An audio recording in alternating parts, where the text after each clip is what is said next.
नमस्कार बच्चों। आज जो टॉपिक मैं आपके सामने लेके आया हूँ वो है समष्टिगत अर्थशास्त्र विश्लेषण के प्रकार। समष्टिगत अर्थशास्त्र विश्लेषण के प्रकार की बात करें तो कोरिहरा ने व्यापक आर्थिक विश्लेषण के 3 प्रकार बताए हैं। सबसे पहली जो बात करें वो है व्यापक स्थैतिक, दूसरा जो है तुलनात्मक स्थैतिक और तीसरा है व्यापक प्रावैगिक।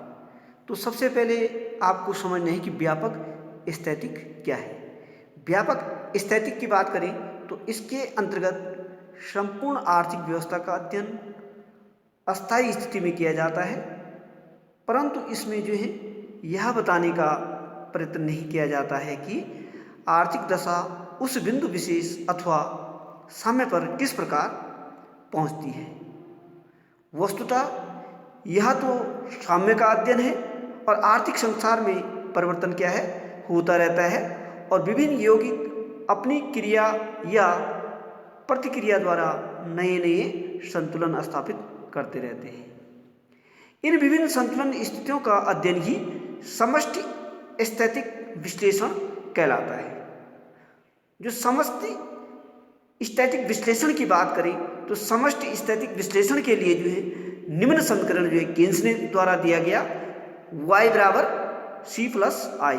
y क्या है, कुल आय, और बराबर इजिकल टू c क्या है, कुल उपभोग व्यय, और i क्या है, कुल विनियोग। तो इस जो व्यापक स्थैतिक की बात करें तो उसको निकालने के लिए आपको जो है इस समीकरण का प्रयोग करना पड़ता है।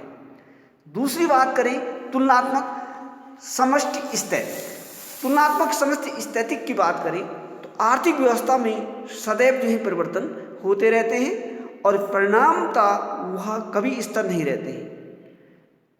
अर्थव्यवस्था में इन परिवर्तनों के कारण जो है नए संतुलन बिंदु स्थापित होते हैं और कभी एक जो है सतह पर तो कभी जो है दूसरी सतह पर संतुलन स्थापित होता रहता है। तुलनात्मक समष्टि स्थैतिक इन विभिन्न संतुलन बिंदुओं का तुलनात्मक अध्ययन करता है और संक्षिप्त में इस अध्ययन प्रणाली में हम संतुलन की 2 अलग अलग स्थितियों में एक दूसरे से तुलना करते हैं और इसमें परिवर्तन के उस पथ का अध्ययन नहीं किया जाता है जिसके द्वारा अर्थव्यवस्था एक संतुलन स्थिति में से हटकर जो है दूसरी संतुलन स्थिति को प्राप्त करती है। तो ये क्या है, तुलनात्मक समष्टि स्थैतिक। तीसरा जो पॉइंट की बात करें वो है व्यापक प्रावैगिक। व्यापक प्रावैगिक की बात करें तो इसका विकास अर्थव्यवस्था में एक नवीन घटना है और 3 version Higgs, Boulding, Samuelson, Robertson तथा हेरोडो आदि प्रसिद्ध अर्थशास्त्रियों का समष्टि प्रावैगिक विश्लेषण के विकास में भारी योगदान रहा है। इनके अंतर्गत अर्थव्यवस्था के विभिन्न घटकों जैसे उपभोग हो गया आपका, जैसे विनियोग हो गया आदि में जो है होने वाले परिवर्तनों का विश्लेषण किया जाता है और उनके समायोजन की भी व्याख्या की जाती है। संक्षिप्त में प्रावैगिक समष्टि अर्थशास्त्र इस बात को बताता है कि एक संतुलन के स्तर से दूसरे संतुलन के स्तर तक कैसे या किन प्रक्रियाओं द्वारा पहुंचा गया है। इस प्रकार प्रावैगिक समष्टि अर्थशास्त्र एक चलचित्र का अध्ययन करता है। तो बच्चों ये आपके जो है समष्टिगत अर्थशास्त्र विश्लेषण के 3 प्रकार होंगे। सबसे पहले मैंने आपको जो है व्यापक स्थैतिक जिसे जो है मैक्रो स्थैतिक कहते हैं।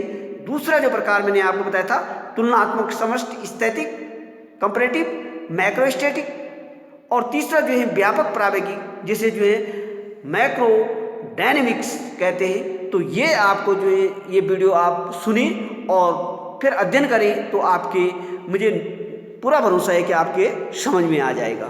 तो आज के लिए इतना ही।